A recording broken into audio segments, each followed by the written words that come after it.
तो ताजा खबरों का सिलसिला शुरू करते हैं और बात करते हैं आरजेडी की। अरे दीदी, इतनी भी बुरी पार्टी नहीं है। खैर, आरजेडी की बात इसलिए कि इनकी एक प्रवक्ता है प्रियंका भारती। अब ई का है भैया जी, काजोल भौजी सेइंग छी। वैसे काम तो प्रियंका भारती ने छी वाला ही किया है। तो हाल ही में एक टीवी डिबेट में प्रियंका भारती ने लाइव टीवी में मनुस्मृति को फाड़ दिया। तो भैया जी फिर से सर तन से जुदा। अरे ढोडो, उसने मनुस्मृति फाड़ी है और मनुस्मृति फाड़ते हुए वहां खड़े हिंदू डिबेट को आगे बढ़ते ही देखते रहे। और ठीक भी है, बेचारे घर संभालेंगे, परिवार देखेंगे, कमाएंगे, या ये फालतू के चक्करों में पड़ेंगे। अरे सच में दीदी, ये हिंदू धर्म के चक्कर में पड़ के अपना समय खराब नहीं करते। ठीक है, आने वाली पीढ़ी इस देश में किराएदारों की तरह रहेंगे तो क्या हुआ, चलता है। हमारी मानसिकता गुलामों वाली हो चुकी है तो कोई क्या ही करे। प्रियंका भारती ने सरेआम मनुस्मृति फाड़ी। नहीं ठीक है, छी के लायक तो ये है भी, बट सवाल एक ही उठता है कि वहां खड़े हिंदुओं को शर्म क्यों नहीं आई। लेकिन भैया जी वो भी तो हिंदुए ना है। काजोल दीदी कहाँ हो, इस ढूंढू को जवाब दो। अरे भैया जी, प्रियंका भारती की फोटो तो दिखाइए ना। कौन सी, आधार कार्ड वाली या फेसबुक वाली? चल तू दोनों देख ले। नकली चेहरा सामने आए, असली सूरज छुपी रहे। ए भैया जी, स्किन डिस्क्रिमिनेशन नहीं। अरे मुझे तो ये समझ में नहीं आता कि ये नया चोचला क्या आ गया इस देश में। इसको वो मत बोलो, इसको ये मत बोलो। कोई काला है तो है, उसे काला बोलने से हम उसकी इंसल्ट कर रहे हैं। ये बात कैसे तय हो रही है कि उसकी इंसल्ट हो रही है? ये किसने तय किया है? गोरा कहें तो तारीफ है, ये किसने तय किया है? अंधे को अंधा मत बोलो, गंजे को गंजा मत बोलो, राहुल को पप्पू मत बोलो, योगी जी को विन डीजल मत बोलो। What the fuck. सॉरी दीदी, छोड़ो, आगे बढ़ते हैं। बिहार के बेगूसराय में एक शिक्षक की जबरदस्ती पकड़ के शादी कर दी गई। अरे दीदी पूरी खबर तो जान लो पहले। न्यूज में सरेआम यही बताया गया कि शिक्षक की पकड़ के जबरदस्ती शादी, नतीजा बदनाम बिहार और बदनाम हो जाता है। पकड़ुआ ब्याह यानी जबरदस्ती शादी का बिहार में चलन रहा था, बट इस खबर के लिए यही कहेंगे, डोंट जज a book by its cover. असल में लड़का जब बेरोजगार था तो लड़की के साथ कई साल तक रिलेशन में रहा।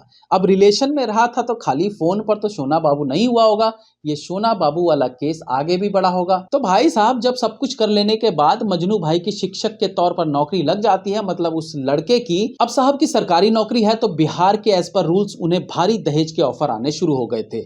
अब पैसे के आगे कौन बाबू कौन सोना, और वैसे भी इनका अपना काम तो निकल ही गया था। तो शिक्षक भाई साहब उस लड़की से पल्ला छुड़ाकर कहीं और शादी के चक्कर में थे, तो इसलिए मजनू भाई को उसी लड़की के साथ शादी करवा के उन सबको सेटल कर दिया। तो अब इसमें क्या गलत है यार?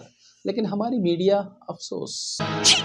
अगली न्यूज है दिलजीत दोसांझ की तरफ से, जहां उन्होंने भारत में परफॉर्म करने से मना कर दिया है। उनका कहना है कि लाइव शोज के लिए भारत ठीक जगह नहीं है, यहाँ के इंफ्रास्ट्रक्चर ठीक नहीं है।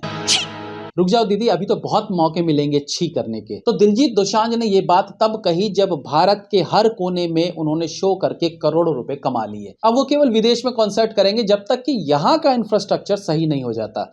मतलब अब जब विदेश के शोज खत्म हो जाएंगे तब ये दोबारा यहाँ शो करेंगे, और फिर सारे शोज हो जाने के बाद फिर कहेंगे कि भारत शोज करने लायक जगह नहीं है। मतलब एड शीरन से लेकर जस्टिन बीबर और माइकल जैक्सन से लेकर बैकस्ट्रीट बॉयज, हर कोई यहाँ सफल कॉन्सर्ट्स कर चुका है, लेकिन दिलजीत के लिए भारत में अब लाइव शो करना मुश्किल लग रहा है। इसे कहते हैं एहसान फरामोश। हाँ, टाइमिंग सही थी दीदी।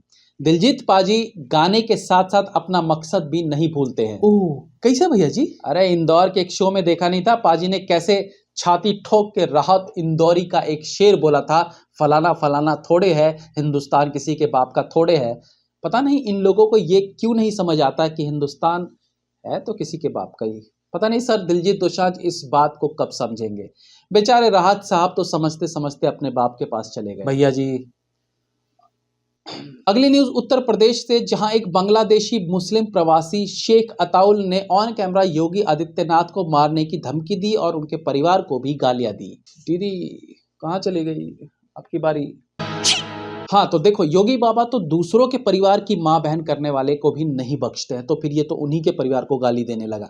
तो समझ ही सकते हैं कि जोश में होश खो देने के बाद इन सब के साथ क्या होता है। अब इस अताउल शेख की आने वाली 7 पीढ़ियां भी अपने इस पूर्वज की दशा और दिशा देखकर सबक लेगी। इस आदमी के पास से चाकू, मोबाइल फोन और देसी कट्टे बरामद हुए, और अब इसके लिंक आतंकी गतिविधियों से जोड़े जा रहे हैं। भगवान जाने अब क्या ही होगा इसके साथ। घटिया हरकत की है तो तो न्यूज़ का सिलसिला समाप्त करते हैं। ढोंडू दीदी और मेरी तरफ से आप सबको राम राम। जय हिंद, वंदे मातरम।